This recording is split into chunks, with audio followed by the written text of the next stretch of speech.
اما بعد فاعوذ باللہ من الشیطان الرجیم بسم اللہ الرحمن الرحیم وَلَقَدْ أَخَذْنَا آلَ فِرْعَوْنَ بِالسِّنِينَ وَنَقْصٍ مِّنَ الثَّمَرَاتِ لَعَلَّهُمْ يَذَّكَّرُونَ صدق اللہ العظیم۔ آگے بڑھنے سے پہلے دو باتوں کی وضاحت ہو جائے۔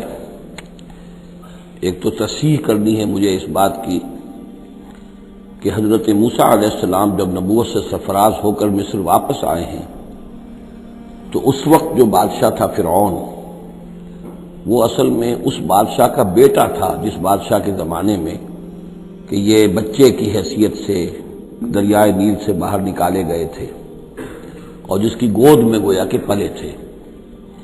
وہ فرعون بھی ابھی زندہ تھا، بوڑھا ہو چکا تھا، لیکن اس کے حضرت موسیٰ علیہ السلام کے محل میں آنے تک تو کوئی اولاد نہیں ہوئی تھی۔ بعد میں اسے بھی اللہ نے ایک بیٹا دیا اور اب وہ بیٹا جوان تھا، اور وہ بیٹا جو ہے حضرت موسیٰ علیہ السلام کے ساتھ محل میں پلا بڑھا تھا، بالکل ایسے جیسے بھائی ہوتے ہیں۔ تو اس کے دل میں بھی محبت بہت تھی، گویا کہ حضرت موسیٰ کی حیثیت بڑے بھائی کی تھی، اور اس فرعون کی جس کو اب اس باپ نے تخت سے دستبردار ہو کر اپنا زندہ ہونے کے باوجود سارے امور سلطنت جو ہے تفویض کر دیے تھے اپنے اس بیٹے کو، اس کے دل میں بھی محبت تھی اور اس نے بھی قتل کرنے سے گریز کیا۔ دوسری بات جو آخری آیت تھی 15ویں رکوع کی، یہ ہمارے لیے خاص طور پر لمحہ فکریہ ہے مسلمانان پاکستان کے لیے کہ ہم نے بھی تحریک پاکستان جو چلائی تو ہندوؤں کے غلبے کے خوف سے کہ اگر ہندوستان ایک وحدت کی حیثیت سے آزاد ہوا اور جو جدید دنیا کا جمہوری اصول ہے ون مین ون ووٹ، تو ہندو جو ہے اتنے غالب ہو جائیں گے کہ ہمیں دبا لیں گے، ہمیں ایکسپلائٹ کریں گے، ہماری تہذیب، تمدن، دین، مذہب، عقیدہ، زبان، ہر چیز کو برباد کریں گے۔ تو اللہ تعالیٰ نے ہمیں اس تحریک پاکستان میں جو بھی ہم نے کوشش کی اس میں کامیابی دی، اور بالکل یہی الفاظ وَيَسْتَخْلِفَكُمْ فِي الْأَرْضِ، اور تمہیں زمین میں طاقت عطا کرے، قوت عطا کرے، حکومت عطا کرے، فَيَنْظُرَ كَيْفَ تَعْمَلُونَ، پھر وہ دیکھے گا تم کرتے کیا ہو، تمہاری روش کیا رہتی ہے، تم پھر کیا طرز عمل اختیار کرتے ہو، تم واقعتاً اللہ کے بندے بنتے ہو اور اللہ ہی کی حکومت قائم کرتے ہو، یا یہ ہلدی کی گانٹھ جو تمہیں مل جائے تو اس کو لے کر تم پنساری بن کر بیٹھ رہتے ہو اور اپنی حکومت اور اپنی مرضی اور اپنی خواہشات کے مطابق وہ نظام وہاں کا چلاتے ہو۔ وَلَقَدْ أَخَذْنَا آلَ فِرْعَوْنَ، اور وہی قانون جو کہ سورہ انعام میں بھی آیا تھا، سورہ اعراف میں بھی، جب حضرت موسیٰ علیہ السلام آل فرعون کی طرف آئے تو اب یہ جو رد و قدح وہاں شروع ہوئی، تو اس دوران میں اللہ تعالیٰ نے قوم فرعون کے اوپر بہت سے چھوٹے چھوٹے عذاب بھیجنے شروع کیے تاکہ وہ ہوش میں آئیں، جاگیں۔ وَلَقَدْ أَخَذْنَا آلَ فِرْعَوْنَ، اور ہم نے پکڑا فرعون والوں کو بِالسِّنِينَ، بار بار قحط آ رہے ہیں، وَنَقْصٍ مِّنَ الثَّمَرَاتِ، اور فصلوں کی تباہی سے، لعلہم یذکرون، شاید کہ وہ نصیحت پکڑے۔ فَإِذَا جَاءَتْهُمُ الْحَسَنَةُ، جب بھی کبھی درمیان میں حالات بہتر ہو جاتے تھے، اچھی صورتحال ہوتی تھی، قالوا لنا هذه، وہ کہتے تھے یہ تو ہمارے لیے ہے ہی، ہماری محنت کا، ہماری پلاننگ کا، ہماری مساعی کا، ہماری جدوجہد کا ثمرہ ہے۔ وَإِن تُصِبْهُمْ سَيِّئَةٌ، اور جب انہیں کوئی تکلیف آتی تھی، یطیروا بموسیٰ ومن معہ، تو اسے سمجھتے تھے کہ یہ موسیٰ اور اس کے ساتھیوں کی نحوست کی وجہ سے ہے۔ الا انما طائرہم عند اللہ، آگاہ ہو جاؤ کہ ان کی نحوست، ان کی شوبی قسمت جو ہے وہ اللہ کے ہاتھ میں ہے۔ ولکن اکثرہم لا یعلمون، لیکن ان کی اکثریت علم نہیں رکھتی، سمجھتے نہیں۔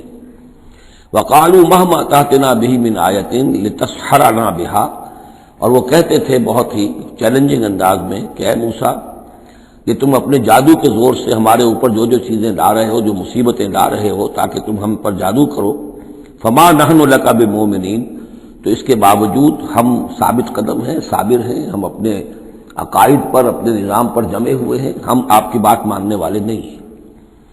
فارسلنا علیہم الطوفان، پھر ہم نے ان پر زیادہ بڑی مصیبتیں بھیجی، طوفان وجرادہ، اور ٹڈی دل جس سے کہ فصلیں چٹ ہو گئی، القمل، اور چچڑیاں، یہ قمل ہی سے ملتی جلتی شے جو ہے کھٹمل ہے ہماری، یہ جو انسان کے لیے پسو اور جس طریقے سے کہ اس کے خون کو چوستی ہیں، والضفادع، اور مینڈک، اس کثرت سے مینڈک ہو گئے کہ جو برتن اٹھاؤ اس کے اندر سے میڑک برآمد ہو رہا ہے، اور ظاہر بات ہے کہ اس سے گھن آتی ہے، ہانڈی میں سے میڑک پھلک کر نکل رہا ہے۔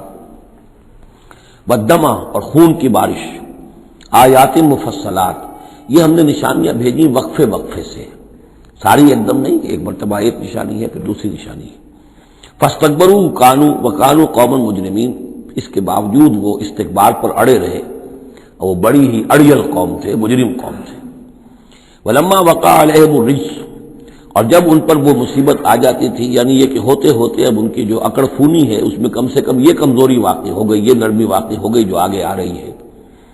ولما وقع علیہم الرجس، جب ان پر وہ عذاب آتا تھا، قالوا یا موسیٰ، تو وہ حضرت موسیٰ سے کہتے تھے، ادع لنا ربک بما عہد عندک، اپنے رب کو پکارو، دعا کرو جو تمہارا اس سے قول و قرار ہے، تمہارا عہد ہے اس کے ساتھ، تاکہ وہ ہمیں اس مصیبت سے نجات دے۔ لئن کشفت عنا الرجس، اگر اس نے ہم سے اس عذاب کو ہٹا دیا، کھول دیا، لنؤمنن لک، ہم تمہاری بات مان لیں گے۔ یہ ایمان کے ساتھ جب لام آتا ہے تو اس کے معنی وہ ایمان، ایک عقیدے والا ایمان نہیں ہوتا، مان لیں گے، تمہاری بات مان لیں گے۔ ایک ہے ایمان بے کے ساتھ، آمنت باللہ و ملائکتہ و کتبہ، تو با کے ساتھ جب آتا ہے پورے وثوق کے ساتھ، یقین کے ساتھ، گہرے اعتماد کے ساتھ، اور ایک ہے کسی کی بات سرسری طور پر مان لینا، تو وہ پھر ایمان لام کے ساتھ ہوتا ہے۔ لنؤمنن لک، ہم آپ کی بات مان لیں گے، وَلَنُرْسِلَنَّ مَعَكَ بنی اسرائیل، اور آپ کے ساتھ ہم بنی اسرائیل کو اس ملک سے جانے دیں گے۔ اصل میں وہ کیوں نہیں جانے دینا چاہتے تھے؟ اس لیے کہ ان کے لیے وہ بڑی ہی چیپ لیبر تھی، ان کے غلاموں کی حیثیت تھی، اور بڑے بڑے بھاری کام ان سے کرواتے تھے۔ احرام مصر کی تعبیر میں نہ معلوم کتنے اسرائیلیوں کی ہڈیاں جو ہیں وہ دفن ہیں، بڑی بڑی چٹانیں جو ہیں وہ جب اوپر کھینچی جاتی تھی، اگر کوئی گرتی تھی تو ان کے 20 نہیں سینکڑوں جو ہے ان کے اندر پس جاتے تھے۔ تو ظاہر بات ہے کہ وہ چیپ لیبر جو انہیں ملی ہوئی تھی اس کو چھوڑنے کے لیے آسانی سے وہ تیار نہیں تھے، اس حوالے سے انہیں یہ شاخ گزر رہا تھا۔ ورنہ ظاہر بات ہے وہ بھی جانتے تھے کہ یہ ہمارے اس ملک کے رہنے والے نہیں ہیں، یہ فلسطین سے آئے تھے حضرت یوسف علیہ السلام کے زمانے میں، لیکن جیسا کہ میں نے عرض کیا آپ سے پہلے کہ ابتدا میں ان کے لیے وہاں بڑی آؤ بھگت رہی، بڑے عیش رہے، وہ پیرزادوں کی طرح ان کا احترام کیا گیا، انہیں بہترین زمینیں دی گئیں۔ جوشن کا علاقہ کہلاتا ہے جو نیل کا ڈیلٹا ہے، جو سب سے زیادہ زرخیز علاقہ ہے، وہ ان کو دیا گیا، وہاں یہ لوگ جو زمیندار بنے۔ لیکن اس کے بعد جب وہ نیشنلسٹ ریولوشن آیا تو بات ساری جو ہے وہ الٹی ہو گئی، تو فرمایا کہ ہم بھیج دیں گے آپ کے ساتھ بنی اسرائیل کو۔ فلما کشفنا عنہم الرجس، لیکن جب ہم ان سے وہ مصیبت کو دور کر دیتے تھے، الی اجل ہم بالغوہ، ایک مدت تک کے لیے کہ جس تک وہ پہنچ جائیں، لیکن ظاہر بات ہے کہ ہر ایک چیز کے لیے ایک مدت ہے، اس کے اندر ہی وہ بات ختم ہوتی ہے۔ اذا ہم ینکثون، تو پھر وہ اپنے عہد سے پھر جاتے تھے، اپنا وہ وعدہ جو تھا وہ اس کو توڑ دیتے تھے۔ فانتقمنا منہم، اب now cutting a long story short, بس ہم نے ان سے انتقام لیا۔ فاغرقناہم فی الیم، اور ہم نے انہیں سمندر میں غرق کر دیا، بانہم کذبوا بآیاتنا، اس لیے کہ انہوں نے ہماری آیات کو جھٹلایا، وکانوا عنہا غافلین، اور یقیناً وہ ہماری ان آیات سے تغافل برتتے رہے۔ وَأَوْرَثْنَا الْقَوْمَ الَّذِينَ كَانُوا يُسْتَضْعَفُونَ مَشَارِقَ الْأَرْضِ وَمَغَارِبَهَا الَّتِي بَارَكْنَا فِيهَا، اور وارث بنا دیا ہم نے اس زمین کے مشرق و مغرب کا جس کو کہ ہم نے بابرکت بنایا ہے۔ یہاں میں مشارق الارض آ کر ذرا بات کے سمجھنے میں مشکل ہو جاتی ہے، یہ خاص ایک ترتیب ہے رزم کے حوالے سے۔ مراد یہ ہے کہ اس زمین کا وارث بنا دیا جس زمین کو ہم نے بابرکت بنایا ہے، اس کے مشرق اور مغرب پر قبضہ دلا دیا اس قوم کو کہ جس کو دبا لیا گیا تھا۔ یہ زمین فلسطین ہے، ارض فلسطین، اس لیے کہ قرآن مجید میں بھی ہے الذی بارکنا حولہ، سبحان الذی اسری بعبدہ لیلا من المسجد الحرام الى المسجد الاقصی الذی بارکنا حولہ لنریہ من آیاتنا۔ تو یہ سرزمین فلسطین جو ہے یہ اس اعتبار سے بھی مبارک ہے کہ سینکڑوں انبیاء یہاں رہے اور دفن ہوئے، حضرت ابراہیم علیہ السلام کے بعد سے لے کر، اور یہ کہ نہ معلوم کتنے طویل عرصے تک یہ انبیاء کا مدفن بھی رہا اور ان کا مسکن بھی رہا۔ پھر یہ کہ بڑی زرخیز علاقہ بھی ہے۔ تو ہم نے اس قوم کو کانوا یستضعفون، جو دبا لیے گئے تھے، مصر میں جو دبے ہوئے تھے، پسے ہوئے تھے، ان کو وارث بنا دیا، اس زمین کے مشرق اور مغرب کا، مشارق الارض و مغاربها التي بارکنا، جس میں ہم نے برکتیں رکھی، وتمت کلمۃ ربک الحسنى علی بنی اسرائیل، اور تیرے رب کی اچھی بات، اچھا وعدہ بنی اسرائیل کے حق میں پورا ہو گیا، بما صبروا، جو صبر انہوں نے کیا، یعنی جو بھی سختیاں آئیں حضرت موسیٰ علیہ السلام کے ساتھ، جو بھی لوگ ان میں سے ایمان لائے تھے، انہوں نے واقعتاً ثابت قدمی دکھائی، اور یہ کہ وہ صبر کی وجہ سے اللہ تعالیٰ کا وعدہ ان پر پورا ہوا۔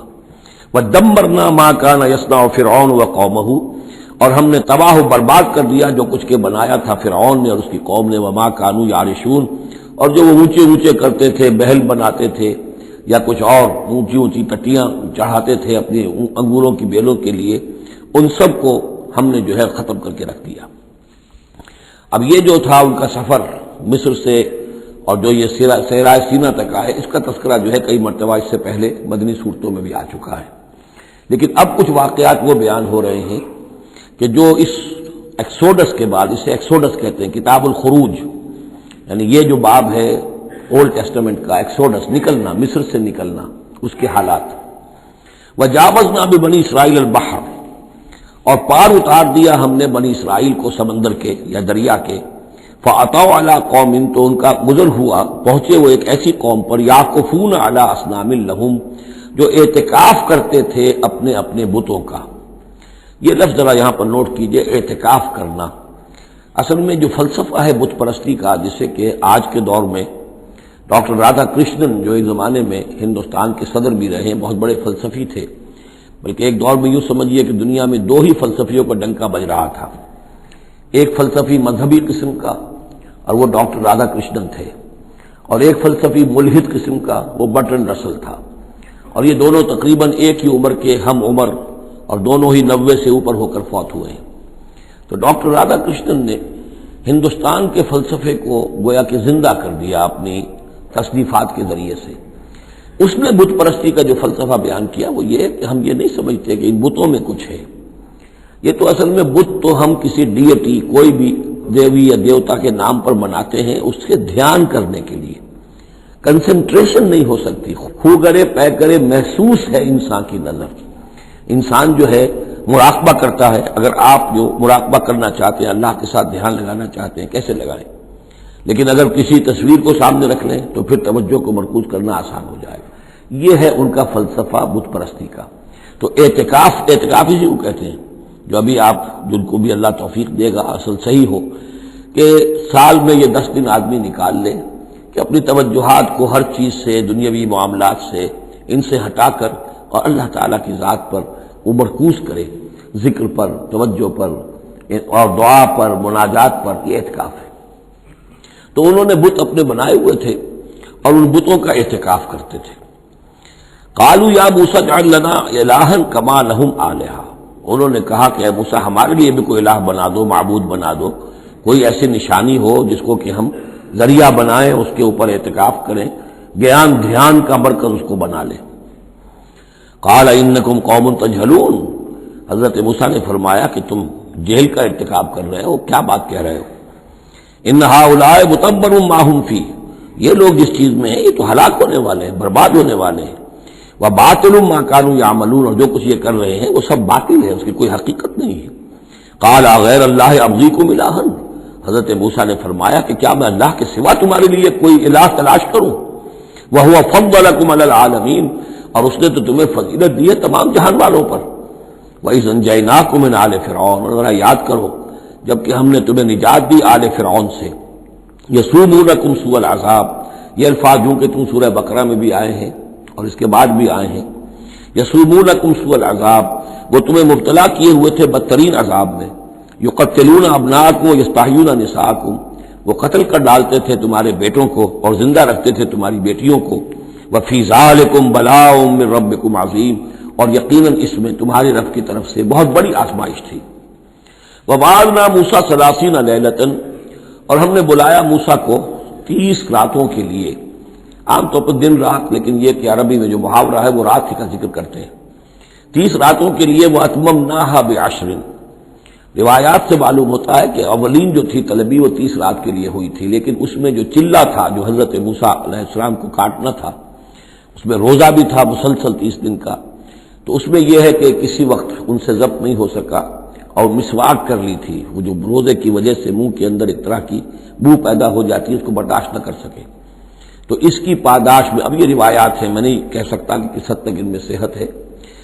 فَأَتْمَمْنَاهَا بِعَشْرٍ، تو مکمل کر دیا ہم نے اس مدت کو 10 دن سے اور۔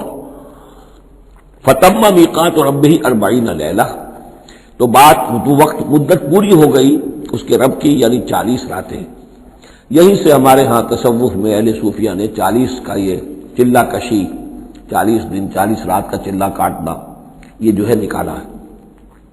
وقال موسیٰ لأخیہ ہارون، اور کہا موسیٰ نے اپنے بھائی ہارون سے علیہ السلام، اخلفنی فی قومی، آپ میری نیابت کیجئے میری قوم میں جا رہا ہوں، مجھے اللہ تعالیٰ نے طلب فرمایا کوہ طور پر، واصلح، اور دیکھیے اصلاح کرتے رہیے، ولا تتبع سبیل المفسدین، اور فساد مچانے والوں کے راستے کی پیروی نہ کیجیے گا۔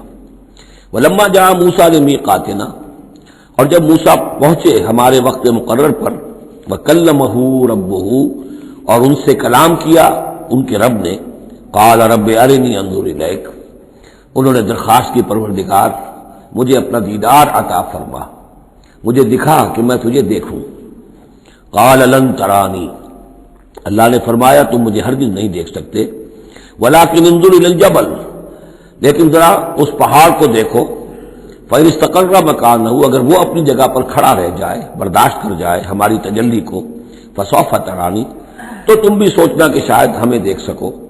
فلما تجلی ربہ للجبل، جب اللہ نے اپنی تجلی ڈالی پہاڑ پر، اب یہ جلی کہتے ہیں روشن چیز کو، جلی شے روشن، تجلی یہ باب تفاعل ہے، کسی شے کا خود روشن ہو جانا، تو اللہ تعالیٰ کی یہ ذات کی تجلی ہے کہ جو پہاڑ پر ڈالی گئی، جعلہ دکن، جس سے کہ وہ پہاڑ جو ہے وہ بالکل ریزہ ریزہ ہو گیا۔ وخر موسیٰ صاعقا، اور حضرت موسیٰ علیہ السلام بھی تجلی باری تعالیٰ کے اس بالواسطہ مشاہدے کے نتیجے میں بھی وہ بے ہوش ہو کر گر پڑے۔ فلما افاقا، جب انہیں افاقہ ہوا، ہوش میں آئے، قال سبحانک، اب انہوں نے کہا اے اللہ تو پاک ہے، تبت الیک، میں تیری جناب میں توبہ کرتا ہوں کہ میں نے جسارت کی تھی، میں نے جو ہے اپنی حیثیت سے بڑھ کر تجھ سے سوال کر لیا تھا۔ وانا اول المومنین، اور میں پہلا ہی ہوں ایمان لانے والا، بغیر دیکھے تجھے ماننے والا ہوں۔ قال یا موسیٰ انی اصطفیتک علی الناس برسالاتی، اللہ نے فرمایا موسیٰ میں نے تمہیں چن لیا ہے لوگوں پر، تمام انسانوں میں سے تمہیں چنا ہے، پسند کیا ہے اپنے پیغام کے لیے، رسالات کے لیے، وبکلامی، اور اپنے کلام کے لیے۔ یہ خاص مقام ہے، امتیازی مقام ہے حضرت موسیٰ کا۔ وکلم اللہ موسیٰ تکلیما، فخذ ما آتیتک وکن من الشاکرین، تو لے لو جو میں تمہیں دے رہا ہوں اور بن جانا شکر کرنے والوں میں، یعنی یہ الواح جو ہے جو ہم دے رہے ہیں اس میں احکام لکھے ہوئے ہیں، یہ تم لے لو اور ان کا حق ادا کرو۔ وَكَتَبْنَا لَهُ فِي الْأَلْوَاحِ، اور ہم نے لکھ دیا اس کے لیے تختیوں پر، وہ پتھر کی تختیاں، مِن كُلِّ شَيْءٍ مَوْعِظَةً، ہر طرح کی نصیحت، وَتَفْصِيلًا لِكُلِّ شَيْءٍ، اور ہر طرح کے احکام کی تفصیل، یعنی جو بنیادی احکام ہیں، موٹے موٹے احکام ہیں، یوں سمجھیے کہ وہ در حقیقت ایک طرح سے ڈینجر سگنلز ہیں۔ اگر آپ کسی پہاڑی راستے پر جا رہے ہیں تو جگہ جگہ آپ کو نشانات ملتے ہیں کہ ذرا یہاں بچ کے گزرنا، تو شریعت خداوندی جو ہے وہ بھی در حقیقت انسانی تمدن کا جو پیچیدہ سفر ہے اس میں ڈینجر کوشنز ہیں، ڈینجر سگنلز ہیں، یہاں اس سے ذرا دور رہنا، اس سے ذرا ہٹ کر رہنا، اس کے اندر اندر آدمی جو ہے وہ اپنی محنت کرے، کوشش کرے، جدوجہد کرے، مباحات کے دائرے کے اندر جو بھی اس کا ہے چوائس اس کو اختیار کر لے، لیکن جو محرمات ہیں وہ حدود ہیں، تلک حدود اللہ فلا تقربوها۔ تو شریعت کی جو آسمانی شریعت ہے اصل بنیاد یہی ہے کہ زندگی کے ہر گوشے سے متعلق چند موٹے موٹے احکام دے دیے، اس کے اندر جو ہے وہ کھلا چھوڑ دیا انسان کو کہ اب اس کے اندر اپنی سمجھ سے، اپنے اجتہاد سے، اپنی کوشش سے، اپنی عقل کو بروئے کار لا کر کام کرو۔ وَكَتَبْنَا لَهُ فِي الْأَلْوَاحِ مِن كُلِّ شَيْءٍ مَوْعِظَةً وَتَفْصِيلًا لِكُلِّ شَيْءٍ فَخُذْهَا بِقُوَّةٍ، تو اے موسیٰ اس کو تھام لو مضبوطی کے ساتھ، وَأَمُرْ قَوْمَكَ، اور اپنی قوم کو بھی حکم دو، يَأْخُذُوا بِأَحْسَنِهَا، کہ وہ اسے پکڑیں، اس کو تھامیں اس کی بہترین صورت کے اندر۔ اس کے مراد کیا ہے کہ ہر معاملے کے اندر درجے ہوتے ہیں۔ آپ کو ایک چیز بتائی جا رہی ہے، اس میں ایک درجہ اونچا ہے، ایک اس سے کمتر ہے، آپ اونچے سے اونچے درجے کی طرف آنے کی کوشش کیجیے۔ یہی بات جو ہے مسلمانوں سے بھی پھر کہی گئی ہے، آخری پاروں میں ہم دیکھیں گے چل کر کہ وہ لوگ کہ جو کلام کو سنتے ہیں، یستمعون القول فیتبعون احسنہ، وہ کلام کو سنتے ہیں پھر جو اس کی بہترین بات ہوتی ہے اس کو اختیار کرتے ہیں۔ ایک یہ ہوتا ہے آدمی سوچتا ہے کچھ اور کمی والی بات ہو جائے، ڈھیل ہو جائے، رعایت ہو جائے، چلیے پاس مارکس مجھے مل جائیں، مجھے فرسٹ ڈویژن نہیں چاہیے، مجھے سیکنڈ ڈویژن نہیں چاہیے، ڈسٹنکشن نہیں چاہیے، پاس ہی ہو جاؤں۔ لیکن یہ معاملہ دین میں نہیں ہونا چاہیے، یہ معاملہ دنیا میں کرو، دین میں اچھے سے اچھا، اعلی سے اعلیٰ، جیسا کہ ہم پڑھ چکے ہیں سورہ مائدہ کے اندر، اذا اتقوا وآمنوا وعملوا الصالحات ثم اتقوا وآمنوا ثم اتقوا واحسنوا واللہ یحب المحسنین۔ ہے جستجو کہ خوب سے خوب تر کہاں، کیوں نہیں بہتر سے بہتر کی طرف جاتے؟ جتنا آج وقت لگا رہے ہو دین کے لیے، اس سے زیادہ لگاؤ کل اور پرسوں، اس سے آگے تمہارا قدم پڑنا چاہیے، نہ یہ کہ آدمی جو ہے وہ پیچھے کی طرف دیکھے۔ وَأَمُرْ قَوْمَكَ يَأْخُذُوا بِأَحْسَنِهَا، اس کا جو بہترین رخ ہے اس کو اختیار کریں۔ سَأُرِيكُمْ دَارَ الْفَاسِقِينَ، ان قریب میں تمہیں وہ گھر دکھا دوں گا جو اس وقت فاسقوں کے قبضے میں ہے۔ یعنی یہاں جو کچھ ہوا ہے، کوہ طور جو ہے وہ سمجھ لیجئے کہ وہ سینائی پیننسلا کا جو ساؤدرن ٹپ ہے وہاں پر ہے تقریباً کوہ طور۔ تو گویا کہ خلیج سویز کو کراس کیا یا کہیں سے کسی جھیل کو کراس کر کے مصر سے آئے سینائی پیننسلا میں، پھر یہ کہ خلیج سویز کے ساتھ ساتھ ہو کر ساؤدرن ٹپ تک پہنچ گیا پورا قافلہ، یہاں پڑاؤ رہا ان کا طویل عرصے تک، اور یہیں پر پھر حضرت موسیٰ علیہ السلام طلب کیے گئے کوہ طور پر، وہاں سے اب واپس آ گئے۔ اب ان سے کہا گیا کہ آگے بڑھو اور خلیج عقبہ کے ساتھ ساتھ ہو کر داہنی جو ہے کھاڑی جو ہے ریڈ سی کی، اس سے آگے بڑھو اور فلسطین میں جا کے اب تمہیں جنگ کرنی ہے، تمہارا وہ ملک جو ہے جو تم چھوڑ کر آئے تھے تقریباً جو سمجھیے کہ 700-800 برس پہلے یا اس کے آس پاس، اب اس کے اوپر قبضہ ہے مشرکوں کا، کافروں کا، جاہلوں کا۔ اب اس اپنی سرزمین کو ان سے آزاد کرانے کے لیے اب تمہیں جہاد کرنا ہے، وہ جس کا ذکر ہم سورہ مائدہ میں پڑھا ہے، تو اس کا یہاں پر تذکرہ ہو رہا ہے۔ سوریکم دار الفاسقین، یعنی وہ فلسطین تک اب میں تمہیں لے جاؤں گا اور تمہیں دکھا دوں گا وہ جگہ جو تمہارا اصل مسکن ہے، اور اس کے لیے یہ ہے کہ تمہیں اب ان فاسقوں کو وہاں سے نکالنا ہوگا۔ سأصرف عن آیات الذین یتکبرون فی الارض بغیر الحق، میں پھیر دوں گا اپنی آیات سے ان لوگوں کے رخ کو جو زمین میں ناحق تکبر کرتے ہیں، یعنی یہ خود اللہ تعالیٰ فرما رہے ہیں جن کے اندر تکبر ہے میں خود ان کا رخ پھیر دیتا ہوں، وہ ہماری آیات کو دیکھتے ہی نہیں، سمجھتے ہی نہیں، اس لیے کہ تکبر ہے۔ تکبر وہ شے ہے جو اللہ کو سب سے زیادہ ناپسند ہے۔ فرمایا گیا ہے ایک حدیث میں، حدیث قدسی میں، الکبر ردائی، تکبر میری چادر ہے۔ تو اگر کوئی اور تکبر کرتا ہے تو گویا کہ میری چادر میرے شانے سے وہ گھسیٹ رہا ہے، تو اس کے خلاف میرا اعلان جنگ ہے۔ ایک اور حدیث میں فرمایا لن يدخل الجنہ من کان فی قلبہ مثقال حبۃ من کبر، جنت میں کبھی داخل نہیں ہو سکے گا وہ شخص جس کے دل میں دانے کے برابر بھی تکبر ہے۔ تکبر سب سے بڑا روگ ہے۔ تو جن لوگوں کے اندر تکبر ہے ہم ان کا رخ پھیر دیتے ہیں اپنی آیات سے، ہم انہیں اس کا اہل نہیں سمجھتے کہ وہ ہماری آیات کو سمجھیں اور دیکھیں۔ وَإِن يَرَوْا كُلَّ آیَةٍ لَا يُؤْمِنُوا بِهَا، اور اگر وہ سرسری طور پر دیکھ بھی لے، ساری نشانیاں دیکھ لیں، تب بھی وہ ایمان لانے والے نہیں ہیں۔ وَإِن يَرَوْا سَبِيلَ الرُّشْدِ لَا يَتَّخِذُوهُ سَبِيلًا، اور اگر وہ دیکھ بھی لے کامیابی کا اور سعادت کا اور ہدایت کا راستہ، تب بھی اس راستے کو اختیار نہیں کریں گے۔ وَإِن يَرَوْا سَبِيلَ الْغَيِّ يَتَّخِذُوهُ سَبِيلًا، اور جب بھی ان کے سامنے آئے گا کجی کا راستہ، ٹیڑھ کا راستہ، گمراہی کا راستہ، اسے وہ اختیار کریں گے۔ یعنی یہ ساری چیزیں ان کی کس وجہ سے ہیں کہ ان کے دلوں میں تکبر ہے۔ ذالک بانہم کذبوا بآیاتنا، اس لیے کہ انہوں نے ہماری آیات کو جھٹلایا اپنے تکبر کی بنیاد پر، وکانوا عنہا غافلین، اور اس سے تغافل برتتے رہے۔ والذین کذبوا بآیاتنا ولقاء الآخرۃ، اور جو لوگ بھی جھٹلائیں گے ہماری آیات کو اور آخرت کی ملاقات کو، حبطت اعمالہم، ان کے سارے اعمال حبط ہو جائیں گے۔ اپنی جگہ وہ بڑی نیکیاں کما رہے ہوں، جیسے کہ قریش مکہ تھے، ہم کعبے کی خادم ہیں، کعبے کی خدمت کر رہے ہیں، کعبے کو صاف رکھتے ہیں، حاجیوں کو دودھ پلاتے ہیں، پانی پلاتے ہیں، ان کے سارے عمل حق عقارت ہو جائیں گے۔ هل یجزون الا ما كانوا یعملون، اور ان کو نہیں دیا جائے گا بدلے میں مگر وہی کچھ جو وہ کرتے تھے۔ واتخذ قوم موسیٰ من بعدہ من حلیہم عجلا جسدا لہ خوار، اور بنا لیا موسیٰ کی قوم نے ان کے بعد حضرت موسیٰ علیہ السلام جب چلے گئے کوہ طور پر تو پیچھے یہ ایک فتنہ اٹھا ہے سامری. یہ سامری جو ہے اس نے فتنہ اٹھایا، اور جو کچھ ان لوگوں کے پاس، اسرائیلیوں کے پاس، جو ان قبطیوں کے زیورات بہت سے رکھے ہوئے تھے امانتاً، وہ بھی جانتے تھے کہ یہ قوم، یہ چونکہ ابراہیم کی نسل میں سے ہیں تو یہ امانت دار ہیں. جب یہ وہاں سے چلے تو وہ سارے جو ہیں وہ زیورات بھی وہ لے کر آ گئے تھے اپنے دشمنوں کے. ان زیورات کو لے کر اس نے گلایا، آگ میں تمایا، گلایا، اور اس سے ایک بچڑے کی شکل بنائی، اور کچھ ایسی کاریگری رکھی کہ اس میں سے ہوا جب گزرتی تھی ایسے سوراخ رکھ دیے کہ اس میں سے ایسی آواز آتی تھی جیسے کہ بچڑا جو ہے وہ بول رہا ہے. اور اس نے کہا یہ ہے تمہارا خدا. یہ موسیٰ تو بھول گیا، موسیٰ کو مغالطہ ہو گیا، وہ کہاں گیا ہے، کس خدا سے ملنے گیا، خدا تو یہ ہے. اور اس میں بھی ایک اور بات دوسری جگہ پر آ جائے گی، یہاں تو نہیں ہے، کہ حضرت موسیٰ علیہ السلام اصل میں اپنے اشتیاق اور محبت اور شوق اور جذبے کی وجہ سے قبل از وقت چلے گئے تھے، جو وقت معین تھا کوہ طور پر آنے کا اس سے پہلے. تو اللہ نے جواب طلبی کی تھی، ما عجلک عن قومک یا موسیٰ، اے موسیٰ اپنی قوم کو چھوڑ کر پہلے کیسے آ گئے ہو؟ اور انہوں نے جواب دیا، اجلت الیک رب لترضی، پروردگار میں جلدی آیا تاکہ تو راضی ہو جائے. تو میرا شوق دیکھ، میرا اشتیاق دیکھ، تیری محبت، تجھ سے گفتگو اور کلام کی جو میرے اندر شوق ہے اس کی وجہ سے آیا ہوں. تو گویا کہ وہ تو شاباش کی توقع رکھتے تھے، یہاں ڈانٹ پڑ گئی.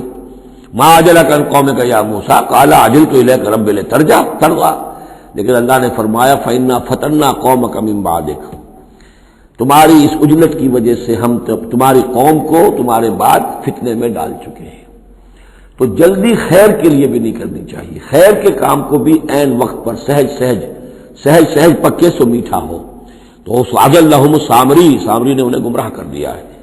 وہ تذکرہ ہو رہا ہے من حلیہم، زیوروں سے، عجلاً جسداً، ایک بدن سا بنایا بچڑے کا سا، لہو خوار، جس میں گائے کی سی آواز آتی تھی. الم یروا انہ لا یکلمہم، کیا انہوں نے یہ نہیں غور کیا کہ وہ نہ ان سے بات کر سکتا ہے، وہ گدھے کی سی یا گھوڑے کی سی یا بچڑے کی سی آواز سے تو کوئی بات نہیں بنتی. ولا یہدیہم سبیلا، نہ انہیں وہ کوئی راستہ بتا سکتا ہے. اتخذوہ وکانوا ظالمین، انہوں نے اسی کی عبادت شروع کر دی، اسے معبود بنا لیا، اور وہ تھے بہت ظالم. ولما سقط فی ایدیہم ورأوا انہم قد ضلوا، اور جب ان کے ہاتھوں کے طوطے اڑ گئے، پچھتاوا ہوا، یعنی ان میں سے بھی گویا کہ 3 حصوں میں قوم تقسیم ہو گئی. ایک قوم، بڑا حصہ قوم کا وہ رہا جو اس گناہ میں شریک نہیں ہوا. ایک حصہ وہ تھا کہ جو کچھ دیر کے لیے شریک رہا لیکن فوراً ہوش میں آ گیا بعد میں. تیسرا حصہ وہ تھا جو حضرت موسیٰ علیہ السلام کی واپسی تک اس پر اڑا رہا، جازم رہا. تو یہاں اس درمیانی طبقے کا ذکر ہو رہا ہے. ولما سقط فی ایدیہم ورأوا انہم ضلوا، جب ان کے ہاتھوں کے طوطے اڑ گئے، ان کے پچھتاوا طاری ہوا، اور انہوں نے سوچا ہم تو گمراہ ہو گئے، ہم کیا کر بیٹھے. قالوا لئن لم یرحمنا ربنا، انہوں نے کہا کہ اگر ہمارے رب نے ہم پر رحم نہ فرمایا، ویغفر لنا، اور اگر ہمیں بخش نہ دیا، لنکونن من الخاسرین، تو ہم تو ہو جائیں گے بہت خسارے والوں میں سے. ولما رجع موسیٰ الی قومہ غضبان اسفا، تو جب موسیٰ لوٹے اپنی قوم کے پاس غضبان اسفا، غضبان یہ فعلان کے وزن پر، رحمان کے وزن پر، نہایت غضبناک. حضرت موسیٰ علیہ السلام کا مزاج بھی جلالی تھا، پھر یہ کہ اتنی بڑی گمراہی، اور یہ اللہ تعالیٰ نے کوہ طور ہی پر بتا دیا تھا کہ تمہاری قوم پیچھے فتنے میں پڑ چکی ہے اور وہ گمراہ ہو چکی ہے. فإنا فتنا قومک من بعدک وأضلہ السامری، تو وہاں سے آئے ہی ہیں تو غضبناک تھے، غضبان اسفا، نہایت افسوس میں بھی اور سخت غضبناک. قال بئس ما خلفتمونی من بعدی، یہ خطاب حضرت ہارون سے بھی ہو سکتا ہے اور اپنی پوری قوم سے بھی ہو سکتا ہے. بری ہے میری نیابت جو تم نے کی ہے میرے بعد. عاجلتم امر ربکم، تم نے اپنے رب کے معاملے کے اندر جلدی کی، میرا انتظار کرتے. اگر اس نے کچھ بنا ہی دیا تھا، کوئی شوبدہ دکھایا تھا، میرے آنے تک انتظار کر لیتے، میں تمہیں بتاتا اس کی حقیقت کیا ہے. وَأَلْقَى الْأَلْوَاحَ، اور انہوں نے وہ جو تختیاں لے کر آئے تھے کوہ طور سے تورات والی، وہ تو ایک طرف ڈال دی. وَأَخَذَ بِرَأْسِ أَخِيهِ يَجُرُّهُ إِلَيْهِ، اور غضبناک ہو کر اپنے بھائی حضرت ہارون علیہ السلام کے سر کے بال پکڑ لیے اور اپنی طرف کھینچا غصے میں. یہ تم نے کیا کیا میرے پیچھے؟ یہ میں تمہیں خلیفہ بنا کر گیا تھا. قال ابن امہ، انہوں نے کہا اے میرے ماں جائے، اے میرے ماں کے بیٹے، ان القوم استضعفونی، قوم نے مجھے دبا لیا تھا، مجھے بے بس کر دیا تھا. وقادو یقتلوننی، اور وہ تو میرے قتل پر آمادہ ہو گئے تھے. میں نے انہیں روکا، میں نے منع کیا، لیکن وہ اس درجے اس معاملے کے اندر آگے بڑھ گئے تھے. قادو یقتلوننی، وہ تو مجھے قتل کرنے پر آمادہ تھے. فلا تشمت بی الاعداء، تو دیکھیں اب مجھ پر آپ دشمنوں کو ہنسنے کا موقع نہ دیں. ایک تو آپ کے پیچھے انہوں نے مجھے دبایا، میری توہین کی، مجھے قتل کرنے تک پر آمادہ ہو گئے. اب وہ دیکھیں گے کہ موسیٰ بھی آئے ہیں تو میرے بال آپ پکڑ کر کھینچ رہے ہیں اور میری توہین کر رہے ہیں، تو اس پر تو دشمن اور ہنسے گا. فلا تشمت بی الاعداء، شماتت اعداء یہ ہمارے ہاں پھر اردو زبان میں محاورہ ہے. ولا تجعلنی مع القوم الظالمین، اور مجھے ان ظالموں کے ساتھ نہ کر دیجئے، میں ان کے ساتھ نہیں ہوں، نہ میں نے ان کے ساتھ اتفاق کیا ہے، میں روکتا رہا، منع کرتا رہا. قال رب اغفر لی ولاخی، اب حضرت موسیٰ نے دعا کی اللہ سے، پروردگار بخش دے مجھے بھی اور میرے بھائی کو بھی. وادخلنا فی رحمتک، اور ہمیں داخل فرما اپنی رحمت میں. وانت ارحم الراحمین، اور یقیناً تو ہے تمام رحم کرنے والوں میں سب سے بڑھ کر رحم فرمانے والا. ان الذین اتخذوا العجل سینالهم غضب من ربهم، اب یہ فیصلہ انہوں نے دیا، یقیناً جن لوگوں نے اس بچڑے کو اپنا معبود بنایا، ان قریب ان پر آئے گا غضب ان کے رب کی طرف سے. گویا کہ قتل مرتد کی سزا جس کا ذکر ہم سورہ بقرہ میں پڑھ چکے ہیں. وذلۃ فی الحیات الدنیا، دنیا میں ذلت بھی آئے گی. وکذالک نجزی المفترین، اور اسی طریقے سے بہتان باندھنے والوں کو، جھوٹ گھڑنے والوں کو ہم جزا دیتے ہیں. والذین عملوا السیئات ثم تابوا من بعدها وآمنوا، البتہ جن لوگوں نے کچھ دیر کے لیے یہ غلط کام کیا تھا لیکن پھر وہ توبہ کر لی انہوں نے، من بعدها اس کے بعد، وآمنوا اور ایمان لے آئے، ان ربک من بعدها لغفور الرحیم، تو یقیناً اس کے بعد آپ کا رب جو ہے غفور الرحیم ہے. جن سے عارضی طور پر یہ بات ہو گئی تھی پھر انہوں نے توبہ کر لی، ان کے لیے تو مغفرت ہے، اللہ تعالیٰ معاف فرمائے گا، غفور الرحیم ہے. البتہ جو اب تک اس پر اڑے رہے ہیں ان کے لیے یہ حد جاری کی جائے گی. یہ بالکل ایسے ہی جیسے سورہ مائدہ میں ہم نے پڑھا ہے محاربے والی آیت میں، کہ اگر کوئی ڈاکو ہیں، راہزن ہیں، کوئی ملک کے اندر فساد مچا رہے ہیں، تو اگر اس سے پہلے کہ تم ان پر قابو پاؤ اگر وہ توبہ کر لے تو پھر ان کے لیے معاملہ اور ہوگا، پھر ان کے ساتھ نرمی بھی ہو سکتی ہے، معاف بھی کیا جا سکتا ہے. لیکن اگر قابو پا لو تو پھر ان کی سزا بہت سخت ہے، لیکن قابو پانے سے پہلے توبہ کر لے تو ان کے لیے نرمی. اسی طرح یہاں معاملہ ہے. وَلَمَّا سَكَتَ عَن مُوسَى الْغَضَبُ، جب موسیٰ کا غصہ کو ٹھنڈا پڑا، اخذ الالواح، اب انہوں نے وہ تختیاں اٹھائیں. وفی نسختها هدى ورحمۃ للذین هم لربهم یرہبون، اور اس کی تحریر میں لکھا ہوئی تھی رحمت، ہدایت بھی اور رحمت بھی ان لوگوں کے حق میں جو اپنے رب سے ڈرتے ہیں، اپنے رب کا تقوی اور خوف رکھتے ہیں.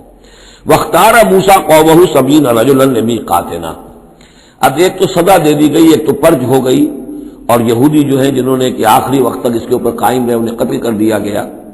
اب اس کے بعد ایک اجتماعی توبہ کے لیے حضرت موسیٰ علیہ السلام نے اپنی قوم کے 70 سرکردہ افراد کو لیا، واختارا چن لیا.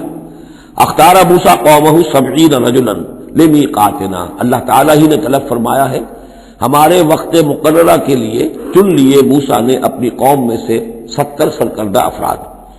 فلما اخذتهم الرجفۃ، جب وہ آئے ہیں کوہ طور پر یا اس کے قریب تو ان کے اوپر کپ کپی طاری ہو گئی یا زلزلے نے آ پکڑا، یعنی وہ ایک سخت ترین جو ہے ان کے لیے پھر خوفناک صورت پیدا کر دی گئی. قال رب، حضرت موسیٰ نے عرض کیا پروردگار، لو شئت اہلکتہم من قبل وایایا، اگر تیری مشیت یہی تھی تو اس سے پہلے ہی ہمیں بھی ہلاک کر سکتا تھا، مجھے بھی کر سکتا تھا، انہیں بھی کر سکتا تھا. خطا کار تو ہم ہیں، غلطی ہوئی ہے، لیکن بہرحال ہم نے اتنا بڑا کفارہ بھی دے دیا ہے، اپنی قوم کے اتنے لوگوں کو اپنے ہاتھوں ذبح بھی کیا ہے. لیکن یہ کہ اگر ہلاک ہی کرنا تھا جو اس وقت شکل ہو رہی ہے تو پہلے قدم پر بھی تو ہلاک کر سکتا تھا. لو شئت اہلکتہم من قبل وایایا، اگر تو چاہتا تو ہلاک کر دیتا ان سب کو بھی اور مجھے بھی. اتہلکنا بما فعل السفہاء منا، کیا تم ہمیں ہلاک کر دے گا ہمارے کچھ بے وقوف لوگوں کی حرکت کی وجہ سے؟ ہمارے ہاں کچھ بے وقوف تھے جنہوں نے حرکت کی تھی، اور ان کی وجہ سے کیا پوری قوم کو ہلاک کر دے گا؟ ان ہی الا فتنتک، نہیں یہ تیری طرف سے ایک آزمائش ہے. تضل بہا من تشاء، تو گمراہ کرتا ہے اس کے ذریعے سے جس کو چاہتا ہے، وتہدی من تشاء، اور ہدایت دیتا ہے جس کو چاہتا ہے. انت ولینا، تو ہمارا ولی ہے، ہمارا ساتھی ہے، پشت پناہ ہے، مولا ہے. فاغفر لنا، بس ہمیں بخش دے، ہماری گناہ کو معاف فرما. ورحمنا، ہم پر رحم فرما. وانت خیر الغافرین، اور یقیناً تمام بخشنے والوں میں تو سب سے بہتر بخشنے والا ہے. وَاكْتُبْ لَنَا فِي هَذِهِ الدُّنْيَا حَسَنَةً وَفِي الْآخِرَةِ، ہمارے لیے اس دنیا کی زندگی میں بھی حسنہ لکھ دے، طے کر دے۔ اب دیکھیے یہ دعا کر رہے ہیں حضرت موسیٰ اپنی قوم کے لیے، بنی اسرائیل کے لیے، وَاكْتُبْ لَنَا فِي هَذِهِ الدُّنْيا حَسَنَةً وَفِي الْآخِرَةِ، وہی الفاظ ربنا آتنا فی الدنیا حسنۃ وفی الآخرۃ حسنۃ وقنا عذاب النار، تو لکھ دے، طے کر دے کہ ہمارے لیے دنیا میں بھی حسنہ ہو، آخرت میں بھی۔ انا ہدنا الیک، ہم تیری جناب میں توبہ کرتے ہیں، رجوع کرتے ہیں، جو خطا ہو گئی ہے اس کا اعتراف کرتے ہوئے معافی چاہتے ہیں۔ قال عذابی اصیب بہ من اشاء، اللہ نے فرمایا جہاں تک میرے عذاب کا تعلق ہے وہ تو اس میں تو میں مبتلا کروں گا جس کو چاہوں گا۔ ورحمتی وسعت کل شیء، تم رحمت کا سوال کر رہے ہو تو ایک رحمت تو میری وہ ہے جو ہر شے کے شامل حال ہے، ہر شے کا وجود میری رحمت سے ہے، اس کا بقا میری رحمت سے ہے، اس کا تسلسل میری رحمت سے ہے۔ ایک تو رحمت عامہ ہے جو تمام مخلوقات کو شامل ہے، تمام مخلوقات جو ہے اس میں سے حصہ پا رہے ہیں۔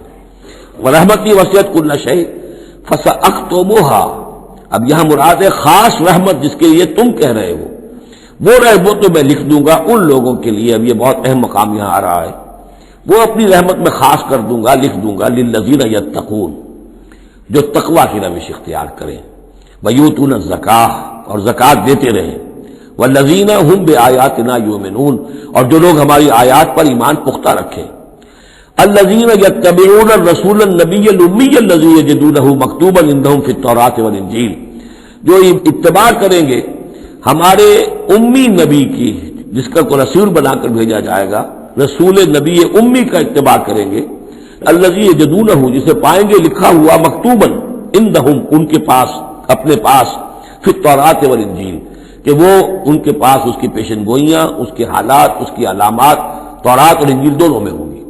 تو جو لوگ ان کا اتباع کریں گے، نبی امی محمد الرسول اللہ صلی اللہ علیہ وسلم امیین میں سے اٹھائے گئے، اور آپ واقعتاً اس قوم میں سے تھے جس کے پاس کوئی کتاب نہیں تھی، کوئی شریعت نہیں تھی، ویسے بھی آپ نے دنیاوی اعتبار سے کوئی تعلیم حاصل نہیں کی، دنیاوی معیار کے اعتبار سے لکھنا پڑھنا آپ نہیں جانتے تھے، تو امی تھے۔ تو رسول نبی الامی، جو پیروی کریں گے میرے اس رسول کی جو نبی امی ہوگا، جسے یہ پائیں گے الذی یجدونہ مکتوبا، لکھا ہوا، جس کی علامات اور جس کی پیشن گوئیاں، عندہم فی التوراۃ والانجیل، ان کے پاس تورات اور انجیل دونوں میں، یامرہم بالمعروف، وہ انہیں نیکی کے حکم دے گا، وینہاہم عن المنکر، اور تمام بدیوں سے روکے گا، ویحل لہم الطیبات، اور ان کے لیے تمام حلال چیزیں، پاک چیزیں حلال کر دے گا۔ یعنی جو ہم پڑھ چکے ہیں کچھ چیزیں تھیں کہ جو بنی اسرائیل پر ان کی شرارتوں کی وجہ سے بھی حرام کر دی گئی تھی، یہ تمام بندشیں اٹھا دے گا، تمام پاکیزہ چیزوں کو ان کے لیے حلال کرے گا۔ وَيُحَرِّمُ عَلَيْهِمُ الْخَبَائِثَ، اور جتنی خبیث ناپاک چیزیں ہیں انہیں حرام قرار دے گا۔ وَيَضَعُ عَنْهُمْ إِصْرَهُمْ وَالْأَغْلَالَ الَّتِي كَانَتْ عَلَيْهِمْ، اور ان سے اتار دے گا، دور کر دے گا، انہیں نجات دے گا ان کے بوجھوں سے اور ان کی ان توقوں سے کہ جو ان کے اوپر پڑے ہوئے ہوں گے۔ یعنی مختلف رسوم اور رواج، ان کے توق جو لوگ باندھ لیتے ہیں اپنے گلوں کے اندر، چاؤ چاؤ میں کچھ لوگ دولت والے جو ہیں وہ نئی نئی رسمیں ایجاد کرتے ہیں، نئے نئے تہوار ایجاد کرتے ہیں، نئی نئی جو ہے اور تقریبات کا چرچا ہو جاتا ہے، غریبوں کے لیے بھی ان کو پورا کرنا پڑتا ہے۔ شادی بیاہ کی یہ تقریبات ہیں، اب جن کے پاس حرام کی دولت کے انبار جمع ہیں ان کے لیے تو اپنی دولت مندی کے اظہار کا موقع ہے، کیسے پتہ چلے گا ہم دولت مند ہیں؟ اسی طریقے سے جیسے کہ ہندوؤں کے ہاں بنیے کی دولت کیا لگتی تھی مکان پر یا بیاہ شادی پر، باقی کھانا پینا ان کے ہاں نہیں تھا، نہ اچھا پہننا، نہ اچھا کھانا، نہ اچھا پینا، لیکن مکان بنائیں گے تو عالیشان، اور دوسرے یہ کہ شادی کریں گے تو پھر ٹھاٹ کے ساتھ۔ یہی ہمارے ہاں بھی معاملے چلے آ رہے ہیں، وہ ہندوانہ پس منظر ہے اور اس میں رسومات ہیں۔ اب یہ امیروں کے لیے تو چونچلے ہیں، غریبوں کے لیے یہ اسر اور اغلال ہیں۔ اسر وہ بوجھ کو جن کو لے کے چل نہ سکے، نتیجہ کیا نکلتا ہے؟ بچیاں بیٹھی ہوئی ہیں، ہاتھ پیلے نہیں ہو سکتے، شادی نہیں ہو سکتی، نہ نومن تیل ہو، نہ راجا ناچے، نہ سارے تقاضے پورے ہوں، نہ شادی ہو سکے۔ تو یہ جو اسر اور اغلال لوگوں نے، پھر یہ کہ جو سوشل ایولیوشن کہہ لیجئے یا جو بھی اس کے اندر تنزل ہوا ہے، جس کے نتیجے میں لوگوں کے اوپر طرح طرح کی قیدیں آ گئی ہیں، کہیں جو ہے وہ جاگیرداری نظام آ گیا ہے، اس کی قید ہے، کہیں بادشاہت ہے، امپیریلزم ہے، اس کی قید ہے، کہیں سرمایہ دار نظام ہے، اس کا تشدد ہے۔ تو محمد جب آئیں گے، یہ اللہ تعالیٰ فرما رہے ہیں، ان تمام قیدوں سے نجات دلائیں گے، ان تمام بوجھوں سے نوع انسانی کو نجات دیں گے، عدل اور قسط کا نظام قائم کریں گے۔ وہ چاہے رسومات کی شکل میں ہو اور چاہے یہ کہ ایک نظام ظالمانہ ایکسپلائٹیٹو اگر نظام ہے، ریپریسو نظام ہے، تو اس کو ہٹا کر فالذین آمنوا بہ. اب یہ جو الفاظ آ رہے ہیں اس آیت مبارکہ کے، یہ بہت اہم ہے. اس پر میرا ایک پورا کتابچہ موجود ہے کہ جس کا عنوان ہے نبی اکرم صلی اللہ علیہ وسلم سے ہمارے تعلق کی بنیادیں. فالذین آمنوا بہ گنتی کر لیجئے، تو جو لوگ ان پر ایمان لائیں گے، پہلی شرط ہے ایمان. وعزروہ، اور ان کا ادب کریں گے. ونصروہ، اور اس کی مدد کریں گے. واتبعوا النور الذی انزل معہ، اور اس نور کی پیروی کریں گے جو ان کے ساتھ نازل کیا جائے گا. اولئک هم المفلحون، یہی لوگ ہوں گے فلاح پانے والے. اللہم ربنا اجعلنا منہم.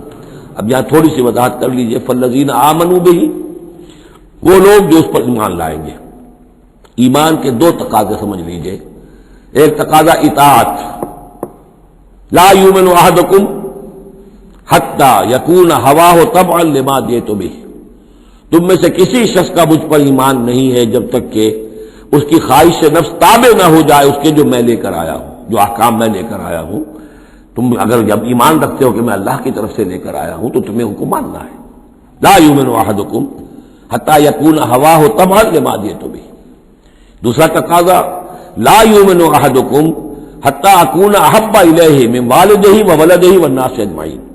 تم میں سے کوئی شخص مومن نہیں ہو سکتا جب تک کہ میں اسے محبوب تر نہ ہو جاؤں، اپنے باپ سے بھی، بیٹے سے بھی، تمام انسانوں سے. تو ایک غائب درجے میں اتباع اور اطاعت، اور دوسرے غائب درجے میں محبت محمد رسول اللہ صلی اللہ علیہ وسلم کی. یہ ایمان کے تقاضے ہیں. اب اس کا نتیجہ خود بخود نکلے گا. پھر آپ کی تعظیم ہوگی، عظمت ہوگی، آپ کا نام جہاں سنیں گے، درود آپ پڑھیں گے. یہ ساری چیزیں جو ہیں، اور یہ کہ جہاں آپ کا کوئی قول آپ کو سنایا جائے فوراً زبان بند ہو جانی چاہیے. پھر یہ نہیں کہ اپنی عقل جو ہے آدمی لڑا رہا ہے. ہاں اس کی تحقیق ہو سکتی ہے کہ واقعتاً یہ حضور نے فرمایا یا نہیں فرمایا، یہ حدیث ضعیف ہے، مضبوط ہے، کیسی ہے. لیکن اس وقت خاموش ہونا ضروری ہے. جب کسی نے کہا یہ حدیث ہے، ہو سکتا ہے کہ حدیث صحیح ہو اور حضور کی طرف اس کی نسبت جو ہے وہ صحیح ہو، مضبوط ہو. لہذا فوری طور پر اپنی زبان بند کر دینا یہ ادب کا تقاضا ہے. تو آج ضرور ہو، وہ نصرو ہو، اور مدد کرے. مدد کس کام میں؟ حضور نے ذاتی تو اپنی کوئی امپائر بلڈ نہیں کی، نہ آپ نے اپنے لیے کوئی جاگیر بنائی، نہ کوئی جائیداد بنائی. کس کام کے لیے نصرت چاہیے تھی؟ اللہ کے دین کے لیے، اس کے غلبے کی جد و جہد. اس کے لیے بھیجے گئے محمد صلی اللہ علیہ وسلم. هو الذی ارسل رسولہ بالہدی ودین الحق لیظہرہ علی الدین کلہ. اور اس کے لیے پکار ہے من انصاری اللہ. یہ میرا فرض منصبی ہے، اللہ کا دین مجھے غالب کرنا ہے، یہ میری ذمہ داری ہے. کون ہے جو میرا ہاتھ بٹھائے، میرا مددگار بنے؟ تو یہ میدان اب بھی کھلا ہوا ہے. دین پہلے غالب ہوا تھا، پھر مغلوب ہو گیا، اور اب تو مغلوب ہے. پوری دنیا میں کہیں بھی ہم ایک انچ زمین نہیں دکھا سکتے جہاں کہہ سکے دنیا سے، نوع انسانی سے، کہ آؤ اور دیکھو یہاں یہ اصل دین موجود ہے بتمام و کمال. تو وہ مشن جو ہے محمد رسول اللہ صلی اللہ علیہ وسلم کا، وہ اب بھی زندہ ہے. لہذا اس کی مدد کرنی ہے. واتبعوا النور الذی انزل معہ. اور اس مشن کی تکمیل میں جو راستہ ہے، جو طریقہ اللہ نے بتایا ہے، وہ اس قرآن کے ذریعے سے ہے. تذکیر قرآن سے، تبلیغ قرآن کی، انذار قرآن سے، تبشیر قرآن سے، تعلیم قرآن کی. یتلو علیہم آیاتہ ویعلمہم الکتاب والحکمۃ ویزکیہم. اس کے ذریعے سے لوگوں کو کھینچو، لوگوں کو نکالو گندگیوں میں سے اور اندھیروں میں سے، لوگوں کے اندر ایمان کی شمع روشن کرو، پھر انہیں منظم کرو، جمع کرو، پھر باطل سے ٹکراؤ.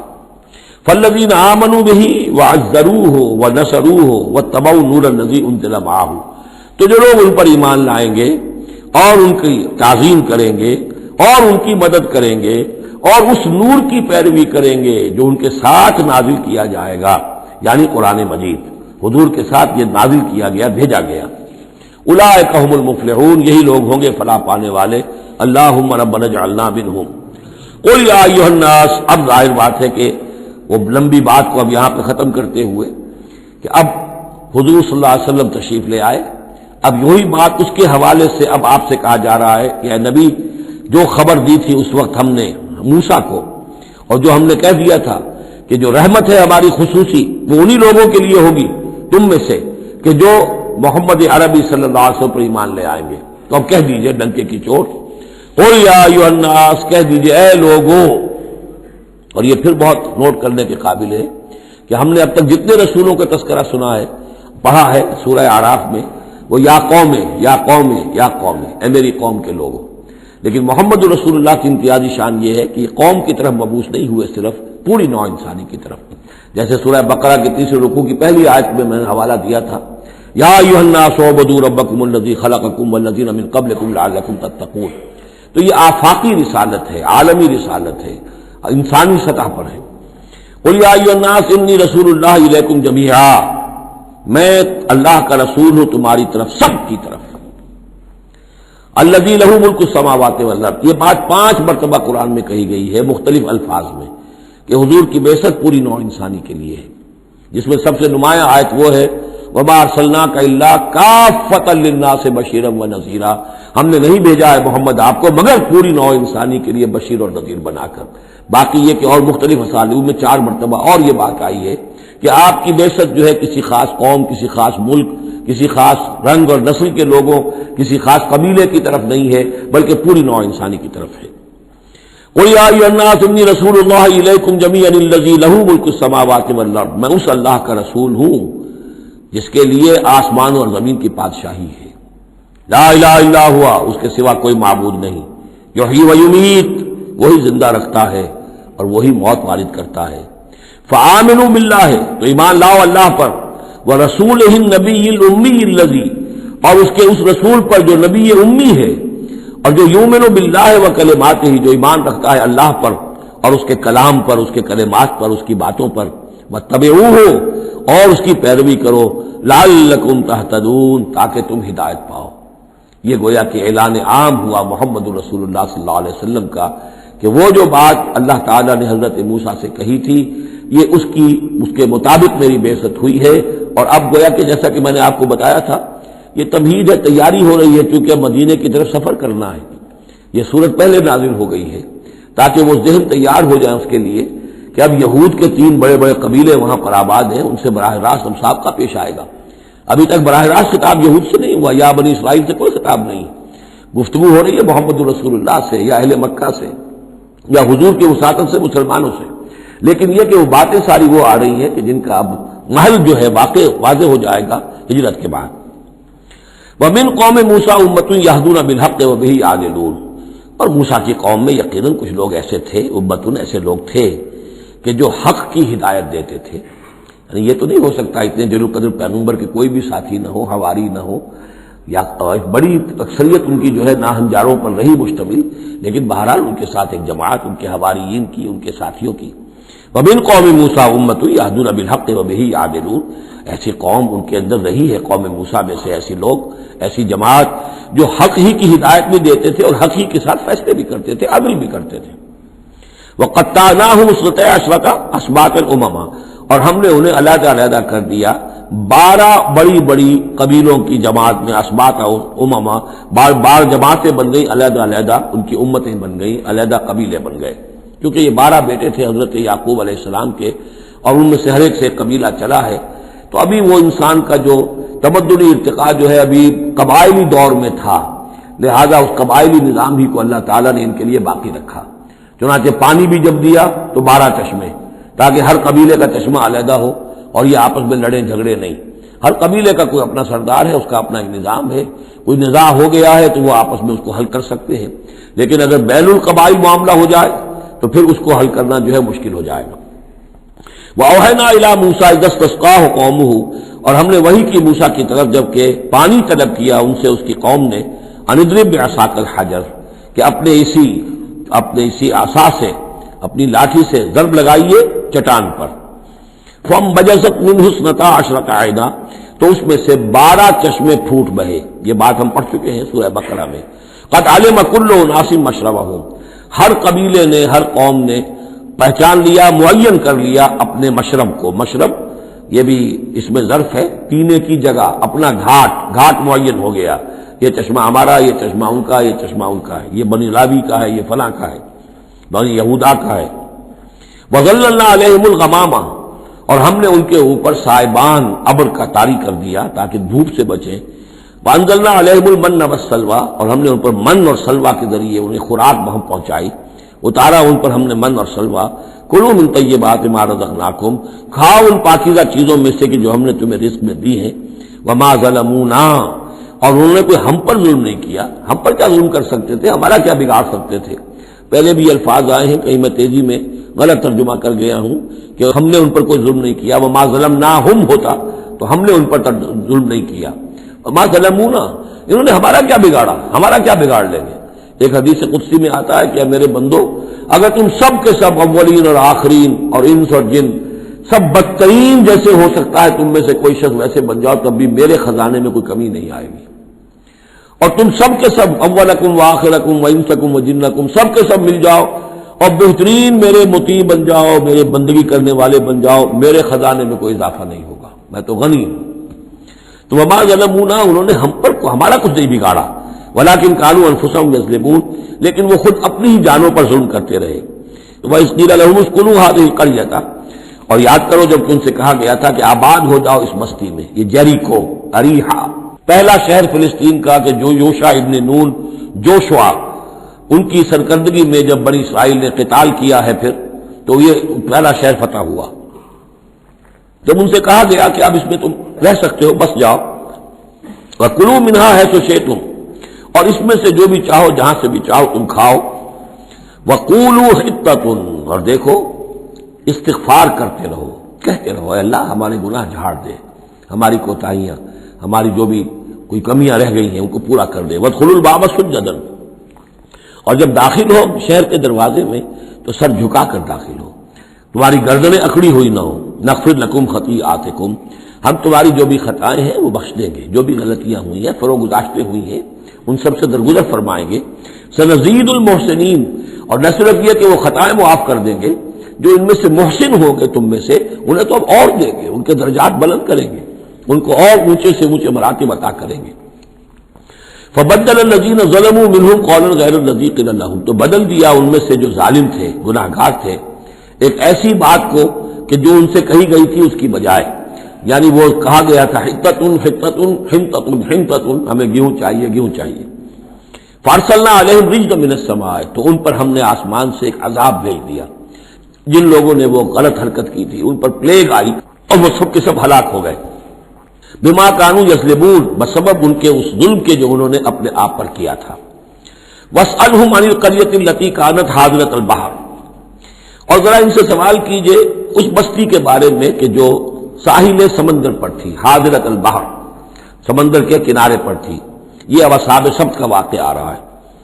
اس یادونا، اور عام طور پر خیال یہ کہ جو ایلات کی بندرگاہ ہے یہاں پر یہ واقعہ ہوا تھا، اب بھی وہ ایلات کی بندرگاہ ہے۔ 1967 میں جو جنگ ہوئی تھی عرب اور اسرائیل جنگ، اس میں اصل میں اسی ایلات کی بندرگاہ کا گھیراؤ کر لیا تھا صدر ناصر صاحب نے، بلاکیڈ آف دی ایلات پورٹ، اور اس کے نتیجے میں پھر بڑا زبردست جو ہے حملہ کیا اچانک جو ہے اسرائیل نے، اور یہ کہ صحرائے سینا بھی مصر سے ہتھیا لیا تھا، گولان ہائٹس جو ہیں وہ سیریا سے اس نے فتح کر لیے، اور پورا مغربی کنارہ جو اردن کا جو ہے اتنا بڑا علاقہ، زرخیز ترین علاقہ جو ہے فلسطین کا، وہ اردن سے اس نے ہتھیا لیا تھا، جس میں سے صرف سینائی پیننسلا بھی واپس کیا گیا ہے، اور یہ جو مغربی کنارے پر ان کی کوئی ایک آٹونومس سی چھوٹی سی ریاست قائم کرنے کی کوششیں ہو رہی ہیں، باقی یہ کہ گولان ہائٹس پر ابھی کوئی معاملہ نہیں ہوا۔ تو وہیں پر اسی ایلات بندرگاہ پر یہ واقعہ ہوا ہے، وہیں پر یہ کوئی قوم مچھیروں کی آباد تھی۔ واسألہم عن القریۃ التی کانت حاضرۃ البحر، وہ سمندر کے کنارے آباد تھی، اذ یعدون فی السبت، جبکہ وہ سبت کے قانون میں حد سے تجاوز کرنے لگے۔ اذ تأتیہم حیتانہم یوم سبتہم شرعا، جبکہ آتی تھیں ان کی مچھلیاں ان کے پاس یوم سبتہم، جس دن کہ ان کا سبت ہوتا تھا، شرعا، شرع جیسے کہ نیزہ کو چلاتا ہے، یعنی یہ کہ کبھی اگر آپ نے کماڑی میں کھڑے ہو کر دیکھا ہو تو کبھی کبھی ایسا ہوتا ہے کہ کوئی مچھلی جو ہے وہ چھلانگ مار کے اوپر آتی ہے پھر اندر چلی جاتی ہے۔ اب ظاہر بات ہے کہ یہ اٹکیلیاں کرتی تھی مچھلیاں، اللہ تعالیٰ نے سکس سینس دے رکھی ہے حیوانات کو بھی ہے، انہیں پتہ چل گیا تھا ہفتے کا ایک دن ایسا ہے کہ ہمیں کوئی ہاتھ نہیں لگاتا، اب وہ آ رہی ہیں اٹکیلیاں کر رہی ہیں، چھلانگیں لگا رہی ہیں، یہ کھڑے ہوئے ہاتھ بندھے ہوئے ہیں، اس لیے کہ سبت ہے، ہفتے کا دن ہے، پکڑ تو نہیں سکتے، تو شرعاً آتے تھے جسے نیزے چل رہے ہوں۔ وہ یوم لا یثبتون لا یاتیہم، جس دن سبت نہیں ہوتا تھا یعنی باقی 6 دن وہ دور کہیں گہرے پانی میں چلی جاتی تھی، اور گہرے پانی میں جا کے مچھلیوں کا پکڑنا جو ہے اس وقت تک تو انسان کے پاس آلات نہیں تھے۔ کذالک نبلوہم بما کانوا یفسقون، اس طرح ہم نے انہیں آزمایا تھا، ایک بڑی آزمائش میں ڈال دیا کہ دیکھیں یہ کتنے ثابت قدم رہتے ہیں، شریعت کے حکم پر قائم رہتے ہیں اور فاقہ برداشت کر لیتے ہیں، یا یہ کہ شریعت کے ساتھ کوئی استہزاء کرتے ہیں، تمسخر کرتے ہیں۔ وَإِذْ قَالَتْ أُمَّةٌ مِّنْهُمْ، یہاں بھی نوٹ کر لیجئے کہ جیسے وہاں معاملہ ہوا، 3 حصوں میں یہ قوم تقسیم ہو گئی۔ ایک حصہ وہ تھا کہ جس نے اس گناہ میں حصہ نہیں لیا اور وہ منع بھی کرتا رہا کہ مت کرو، دیکھو نہیں منکر کا فریضہ سر انجام دیتا رہا، یہ اللہ تعالیٰ کا۔ وہ کرتے کیا تھے؟ ہفتے کے روز گئے، گڑھے کھودے اور سمندر کا پانی اس میں لے آئے ساحل کے ساتھ گڑھے کھود کر، تو اس کے ساتھ مچھلیاں بھی آ گئیں، واپسی کا راستہ کر دیا بند، مچھلی کو ہاتھ نہیں لگایا، ہفتے کو اتوار کو جا کے مچھلی پکڑ لی، تو فائدہ کیا ہوا؟ اصل میں ہفتے کا قانون تو یہ تھا کہ ہفتے کا دن تم لگاؤ اللہ کی یاد میں، ذکر میں، عبادت میں، تورات پڑھو، پڑھاؤ، سیکھو، سکھاؤ۔ 6 دن تم کام کرو دنیا کا، اپنی معاش کا، 7واں دن تم فارغ رکھو اللہ کے لیے، دین کے لیے۔ لیکن جب وہ گڑھے کھودنے میں دن صرف ہو گیا تو چاہے مچھلی پکڑی یا نہیں پکڑی، تو جو اصل روح تھی اس حکم کی وہ تو ختم ہو گئی۔ تو یہ ہے کہ جس میں انہوں نے استہزاء کیا، گویا کہ شریعت کا مذاق اڑایا۔ اب ایک تو وہ تھے کہ جنہوں نے نہ تو اس جرم میں حصہ لیا اور وہ منع بھی کرتے رہے، ایک وہ تھے کہ جو حصہ تو نہیں لیا جرم میں لیکن منع نہیں کرتے تھے، خاموش رہتے تھے، تیسرے وہ تھے کہ جو جرم کے اندر باقاعدہ جری ہو کر وہ حصہ لے رہے تھے۔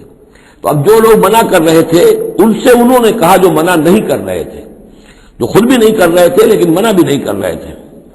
اذ قالت امۃ، جب کہا اس درمیانی طبقے نے، منہم ان میں سے، لم تعظون قوما اللہ مہلکہم، کیوں وعظ کر رہے ہو ان لوگوں کو، کیوں اپنے آپ کو ہلکان کرتے ہو کہہ کہ تم، اور نہی عن المنکر کا فریضہ سر انجام دے دے کے تھک گئے ہو، یہ قوم اب ماننے والی نہیں ہے، اللہ اس کو ہلاک کر کے رہے گا۔ لم تعظون قوما اللہ مہلکہم او معذبہم عذابا شدیدا، یا انہیں پھر عذاب دے گا بہت سخت عذاب۔ قالوا، اب یہ جواب کن کی طرف سے ہے؟ جو خود بھی بچے ہوئے تھے گناہ سے، روک بھی رہے تھے اپنی امکانی حد تک کہ خدا کے لیے باز آ جاؤ، یہ شریعت کا استہزاء نہ کرو، مذاق نہ اڑاؤ۔ قالوا معذرۃ الی ربکم، انہوں نے کہا کم سے کم اپنے رب کے ہاں ہم عذر تو پیش کر سکیں گے کہ اے پروردگار، ہم آخری وقت تک انہیں روکتے رہے، ہم نہیں عن المنکر کا فرض سر انجام دیتے رہے، ہم نے اپنی بات نہیں چھوڑی، ہم نہ صرف یہ کہ اس گناہ سے خود بچے رہے بلکہ ان گناہ گاروں کو بھی روکتے رہے۔ وَلَعَلَّهُمْ يَتَّقُونَ، اور یہ اس سے بھی زیادہ اہم ہے، اور کیا پتہ ہو سکتا ہے ان میں تقویٰ پیدا ہو جائے۔ کیسے آپ کہہ سکتے کسی ایک بندے کی سمجھ میں آ جائے، کوئی ایک شخص تائب ہو جائے؟